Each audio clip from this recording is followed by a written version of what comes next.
You're watching GTV, Cable Channel 70.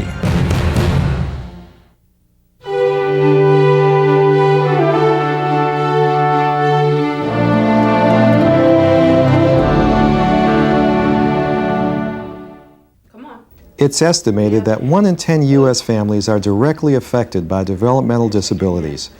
In Howard County, a lead organization addressing these issues is the ARC.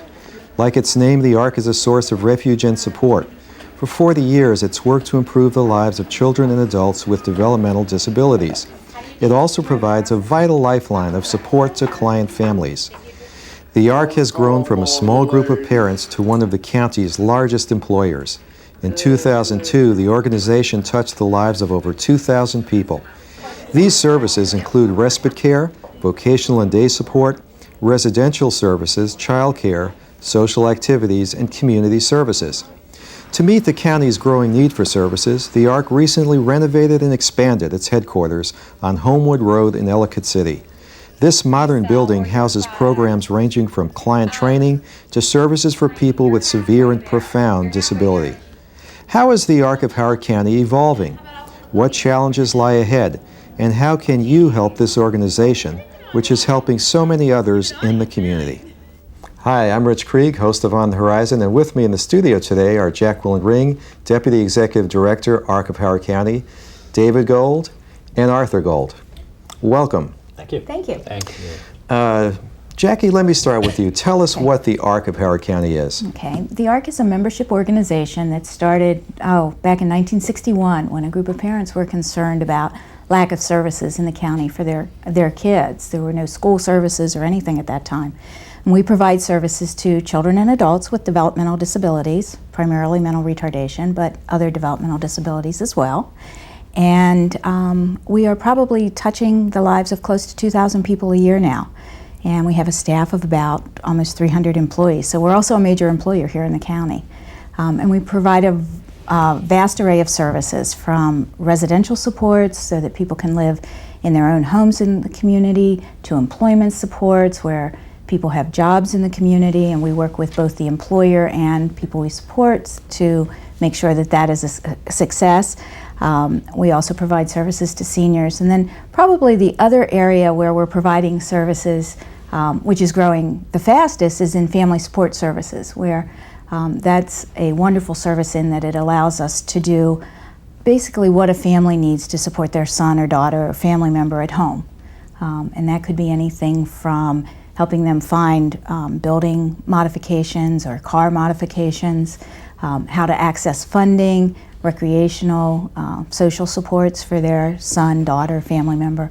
It's just a vast array of services. Okay, we'll get back to that in a few minutes, but first I wanted to ask you, Arthur, why don't you tell us about your family's involvement with the ARC? How did it start? And it goes all the way up to you being the past chair of the board of the whole organization.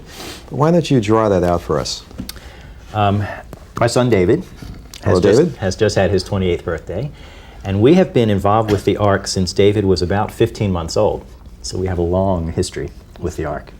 In fact, when we started at the ARC, Jackie was very young. We were all very young. She was involved in the program that we found for David.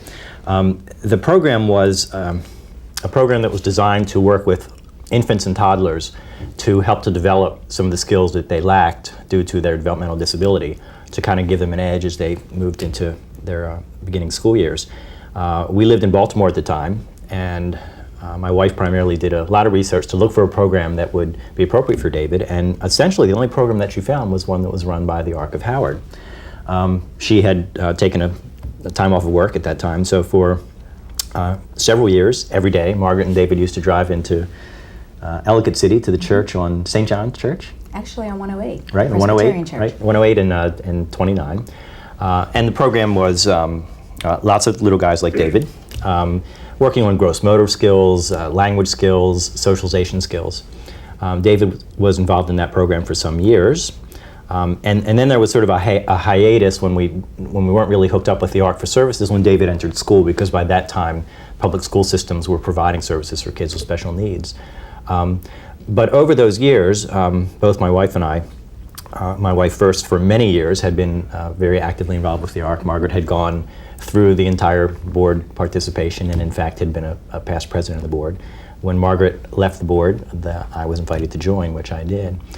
So we've maintained a very close relationship with the ARC through the years that David was growing up, and that's become particularly important for us as David left school at 21 and entered the adult system.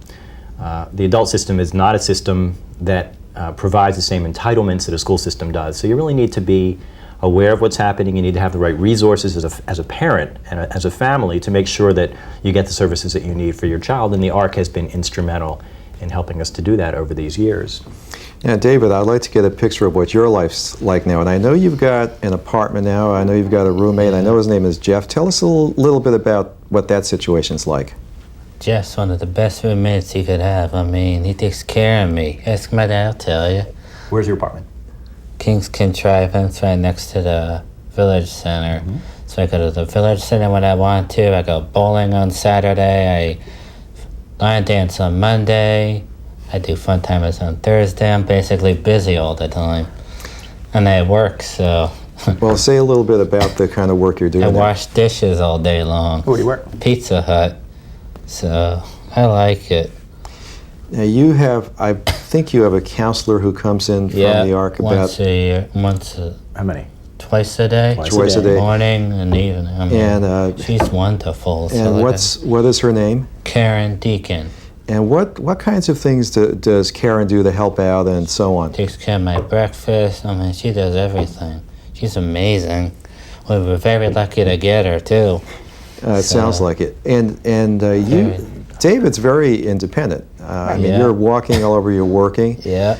And how many similar situations would you have through the ARC of people living independently like David? Well, we're supporting about 106 people at this point in our residential program, and their abilities range from folks like David who don't have staff who live in, but who drop in and provide the supports that are designed by the individual and their family with the ARC as to what they need to be successful, all the way to the other end where people have staff who, whenever they're in the home, the staff are there. And then we also serve people who are very medically involved and require nursing care.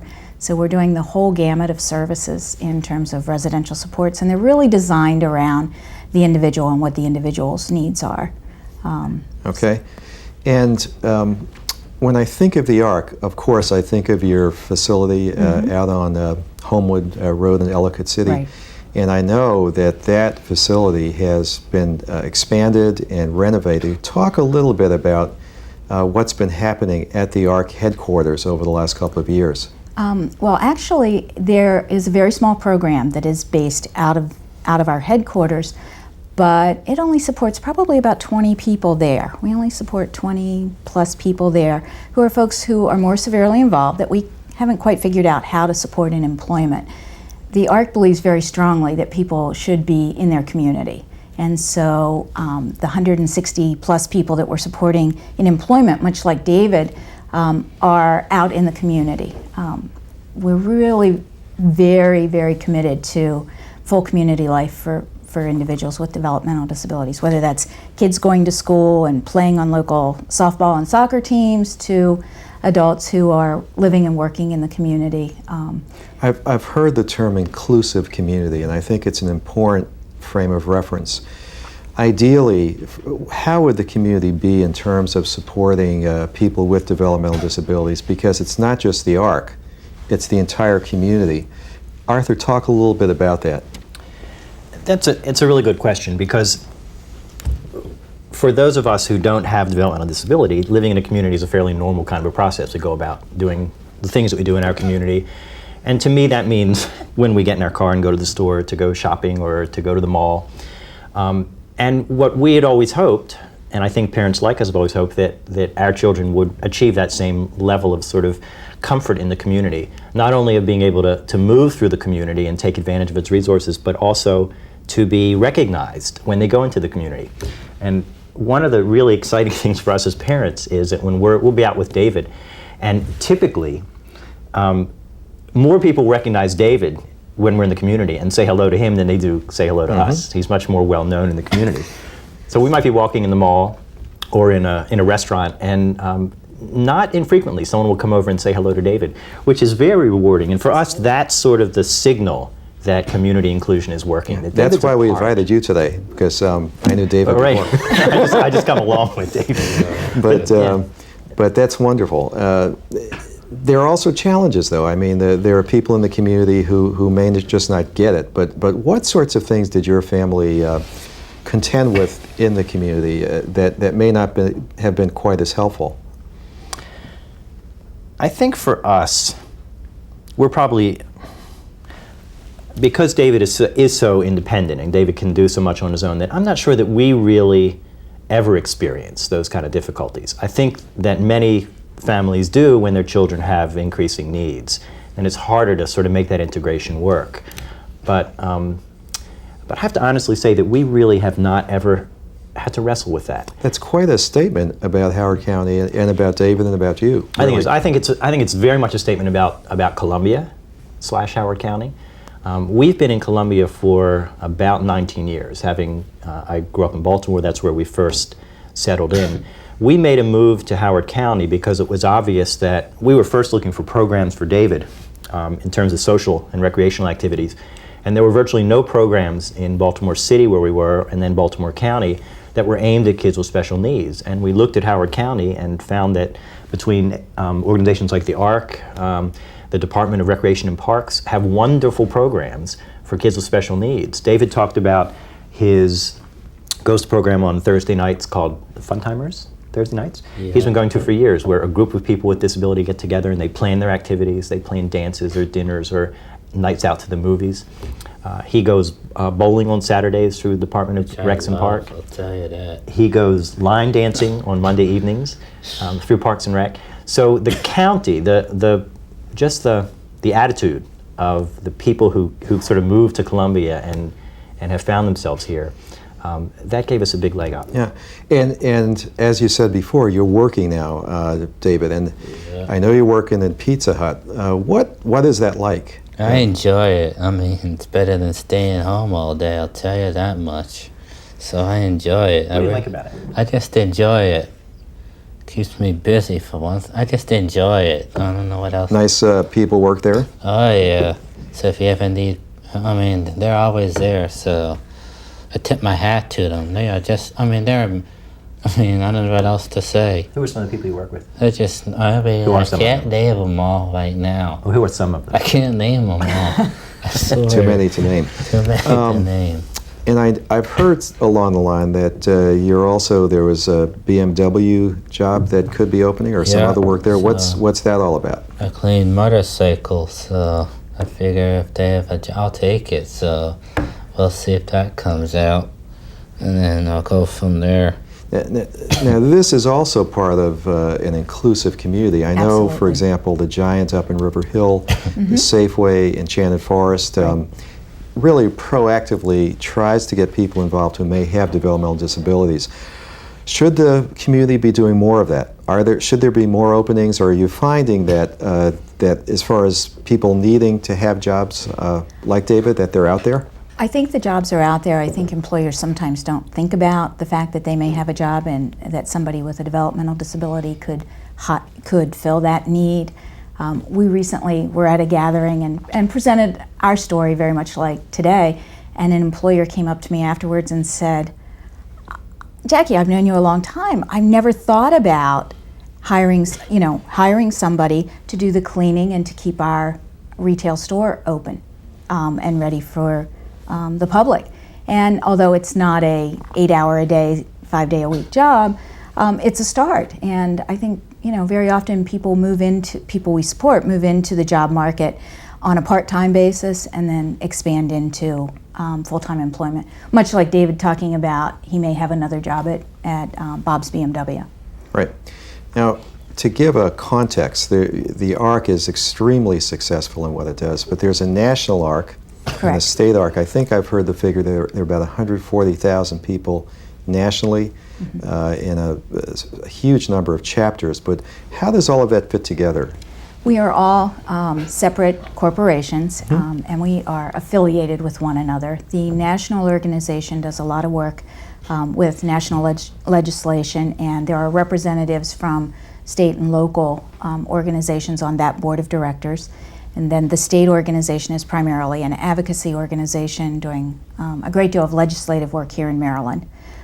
And all of the locals have representation on that board. Volunteers who are part of our organization sit on the ARC of Maryland board.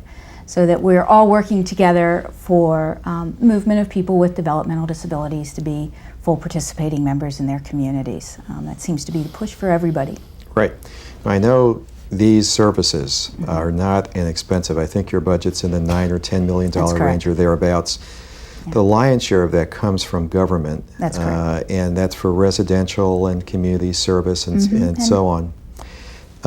But I know as the population ages, for example, that there are additional needs, and that I would say the state payments really have lagged in terms of what's needed in the community. Could you comment a little bit about that gap, if it is true? It is very true. As people's needs change, unfortunately, for many reasons, the state dollars have not been able to keep up with that, nor have they been able to keep up with what should be a good, equitable wage for people who work in this field, like Karen. People are making considerably less in community programs than they are in comparable state programs. So that as people age, as other people have health issues, the gap between what we're being paid and what the cost of services are goes up, because our costs continue to go up just like everybody else in the community. And so the ARC is trying to find ways to fill that gap in some ways. Some of our fundraisers, the Chocolate Ball has been a major fundraiser for the organization over the years that go into direct services for people whom we support. We most recently are launching our Silver ARC Legacy, because it's become very apparent to us that the costs are going to continue to go up and the gap is going to continue to grow, and so that we need to do something long term. So this is a fundraising venture to meet some of the needs now, but also to build an endowment so that we don't find ourselves in this situation forever and ever. And I know the Columbia Foundation was helpful in getting an endowment Absolutely. started. Could you talk a little bit about what they've done? The Columbia Foundation offered us a matching grant, and they will match up to $5,000 a year for the first 3 years. As we raise funds for our endowment, they will match those so that the endowment can start to grow. And then our Resource Development Committee has decided that clearly $30,000 is not enough to really meet the needs. So they are venturing on $1 million campaign to build our endowment so that in the future we don't have quite the gap in funds for services that we do now. And you mentioned the Chocolate Ball. I think it started in 1968. I know Gordon Mumpower has been the chair probably for that entire period. Give a sense of what that event is like, because that is one of your major fundraisers. Chocolate Ball is the premier event, and I think that it really has become perhaps the premier event for fundraising in the county. It's one of the most recognized. The Chocolate Ball is a wonderful black tie event, dinner and dancing. It attracts those in the community who are more interested in supporting the aims of the ARC than they are in the dinner and the dancing. But it really is a wonderful event. It has consistently over the years attracted many of the same people who continue to come back and grown with new people. I think we're almost getting to the point where we've outgrown the space that we have been doing the Chocolate Ball in. I think I'm correct in saying that over the past several years, the fundraising efforts of the Chocolate Ball have raised in the neighborhood of $50,000 to $60,000 to $70,000 through that event, which is a significant boost to our. That's net after expenses. Yeah. Wow. Yeah. So and each year it really gets stronger. It points up the value of starting something and sticking with it when you don't really have a vision of where it might go. In terms of fundraising. When it first started, I don't think anyone had the idea that it would become as successful as it has been. And you go ahead. I think the other thing that's really special about the Chocolate Ball is, people come and talk about the desserts, but the local chefs in the community really band together and helped us with this, because when we started it 7 years ago, we had no idea whether we were just going to have plates of brownies contributed, because they contribute their chocolate creations, which we then use for dessert, and people can come and view those during the cocktail hour and things. But the support from that group of the community has been phenomenal, as well as our sponsors and people who attend the event. David, do you go to the chocolate ball? Yeah, once. I'm telling you, if you haven't, you should. It is wonderful. It's more chocolate than you can imagine in one room. I'm not kidding. It's amazing. I was there, and I agree with that description. It was amazing. If you It was don't delicious. go, you missed it out. I've gone twice already this time, so it's amazing. It is a wonderful event that is well supported Now, in this community. you also raise some grant funds. I know the Developmental Disabilities Planning Council gave you dollars for something called Project Income. What is Correct. that? That's a new venture on our part to help people with developmental disabilities become self-employed and start their own businesses. And we have two, well actually we're doing it in consortium with the ARC of Anne Arundel County, and several of the other providers here in Howard County have joined us. And we have two businesses that are, one that is off the ground and one that is about to launch. One young woman has a hot dog cart and a business partner, and we found ways to help support her so that she is going out to soccer tournaments and places like that, where there typically isn't food at the event, and selling hot dogs and sodas, and is doing quite well. Another young woman has designed gift cards and note cards, and she's now packaging them. And Oakland Mills High School saw a recent article in the paper about her and are planning to sell her cards. So this is a new venture for people. Now, I know when living with Jeff that you guys sort of take care of each other and learn from each Jeff other. takes care of me when I take care of myself. I mean, ask Jeff, he'll tell you. What is he like to live with? He's amazing. I mean, anybody that doesn't know Jeff is he may get on your nerves, but he's wonderful. He calls you like 3 or 4 times a day. Asks you this. I mean, What does Jeff do around the apartment? Cleans, cooks. Yeah. He keeps me straight. I'd be lost without him. He does. It's really interesting. Jeff really served. We talk about in the community. We talk about what's called natural supports. Natural supports are the things that you're referring to in the community, where people know David and sort of just watch out for him, and they know what's happening in his life. Jeff really serves as a natural support for David because Jeff's skills are really very high. Jeff, in fact, does all the cooking for the guys. He essentially keeps the apartment spotless. He cleans and does all David's cleaning. Helps David do his laundry and ironing.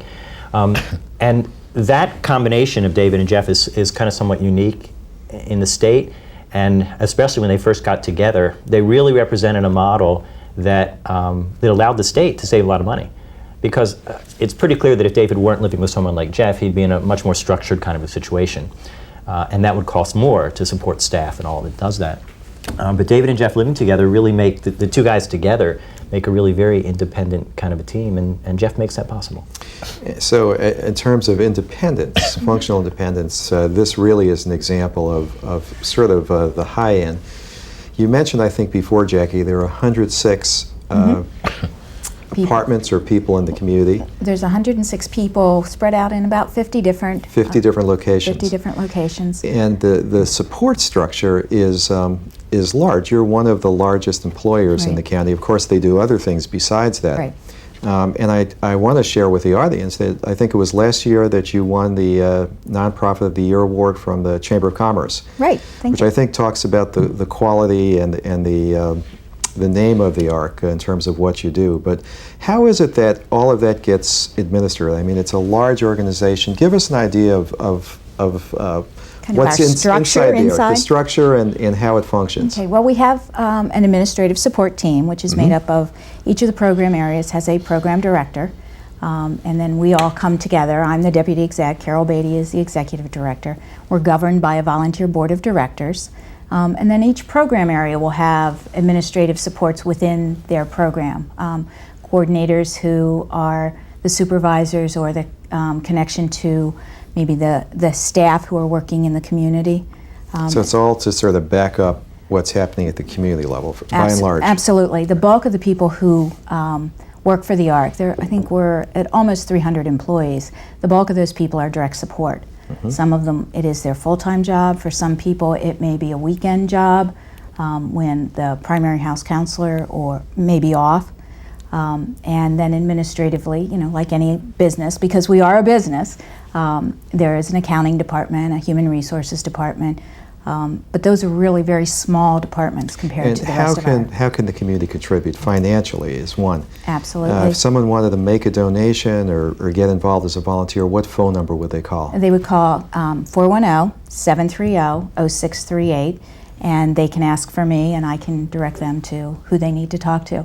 We're always looking for volunteers, we're looking for employers, and obviously we're looking for people who want to support the chocolate ball or donate to the ARC in some way. So people can make direct donations Absolutely. by calling that number? Absolutely. And what are your needs at this point in the organization's history? Are there specific things that you need to get financing for? Well, part of our financing is, since these are tough economic times and there are cuts at both the state level, and we're a United Way agency and there are United Way cuts this year, we need to make up that difference in our operating budget. And we also need to build a cushion so that we can meet those little crises or blips that happen to any organization along the way. Okay. We only have a few minutes left, and you must be awfully proud of the guy sitting right next to you. Absolutely. What would you say to David about all he's accomplished? I mean, it's been quite a road. Well, it has been, and I'm cognizant of the fact that where we have all gone together really has been with a lot of help.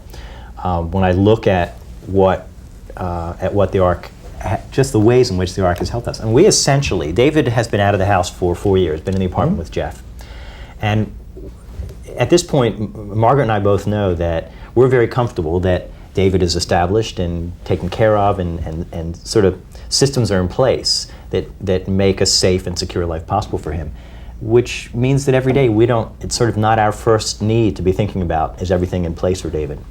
And that's very comforting. Sounds like Jeff is doing some of that. Yes, but that's very comforting. It's very nice to know that we feel like David he's found his niche, and he's working well, and he's got the supports that he needs. It really has helped to make our life just immeasurably easier, not having to carve out that whole section to be concerned about. And why don't I give you the last word? What do you want to say about your dad? And Without the ARC, I'd be lost. So get on the website at www.arcahoward.org. All right. I'm going to keep repeating it. We're going to put that www.arcahoward.org, or email me at davidgold727@yahoo.com. Okay. We can put both of those up on the screen. Great. And I think on those last words, let me thank Jackie Ring and David Gold and Arthur Gold for being on the Horizon. And let me thank you for watching, and we'll see you the next time.